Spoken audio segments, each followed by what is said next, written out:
Alright people, welcome back to the channel and to the final Premier League game week of the season. So Man City won the league, nobody cares, and you would think that this being the final game week, the team surely delivered, and that's what we're about to find out. So join me on the final Premier League game week review and we'll talk about all the matches that happen right now. So anyways, let's go. Liverpool 2, Wolves 0. So this is it, the final ever game for Jurgen Klopp. Personally, I've never been a Liverpool fan, but I've always been a Klopp fan. The one has been quite entertaining to watch, whether it was his heavy metal style football, the booms, mad celebrations, the crazy goals. Klopp has always been a riot to watch. I guess managing Darwin Núñez for 2 years can really do it to a man. So anyways, Klopp has finally left. He's probably going to take a sabbatical, and I wish him well on his future job. He's going to be replaced by Arne Slot. Let's at least hope he's better than the last Dutch guy they got from the Eredivisie.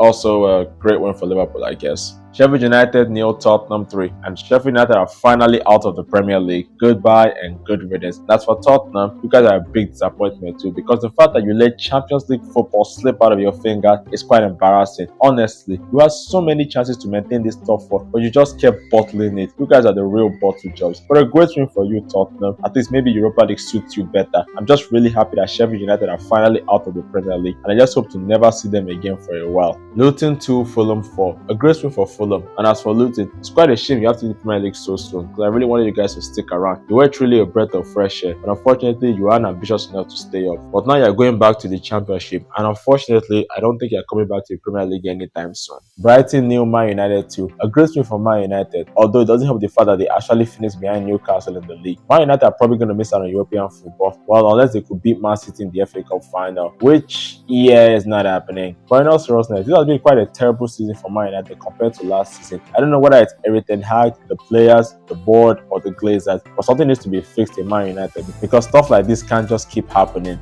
Man City 3, West Ham 1, and Man City win the league again. Hooray, whoop-de-doo, 4 in a row, and I just couldn't care less. But in all seriousness, nobody actually believed that Man City were going to lose to West Ham. Anyone at all? Delusional Arsenal fans were probably hoping, but we all knew that was never going to happen. But in all seriousness, Man City have won the league for the 4th year in a row. This is their 6th league title in 7 years.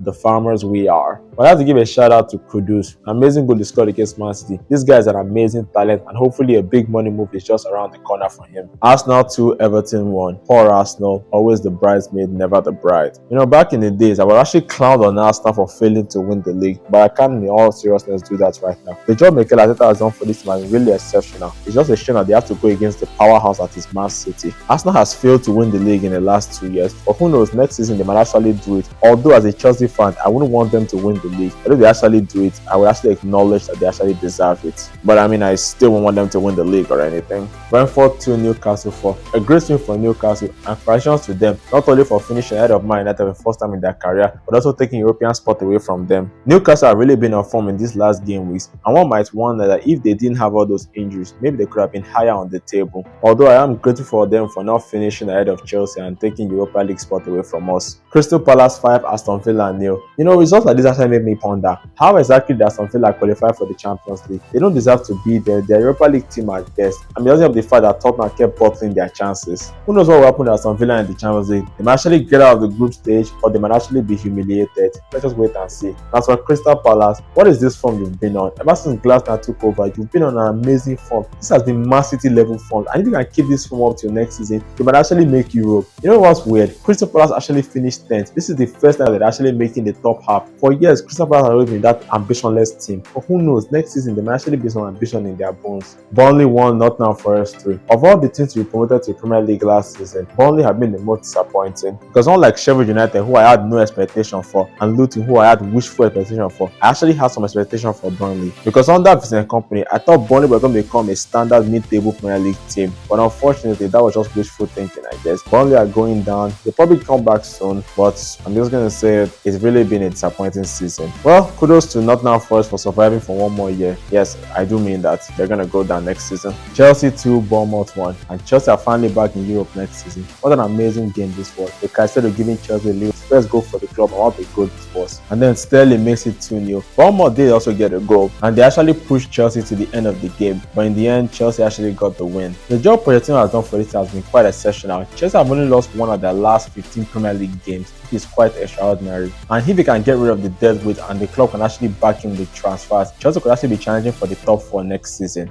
Alright people, while editing this video, I just heard the news that Pochettino had left Chelsea based on mutual agreement. Todd Bowley is really going to ruin this team. Because why let the manager go now when the team was finally ready to gel, when the players are starting ready to understand each other, you decide to sack the manager. These type of things don't work for the team well in the long run. Hopefully, I hope for the best next season. But right now, I just see Todd Bowley ruining this team and I'm not happy about it.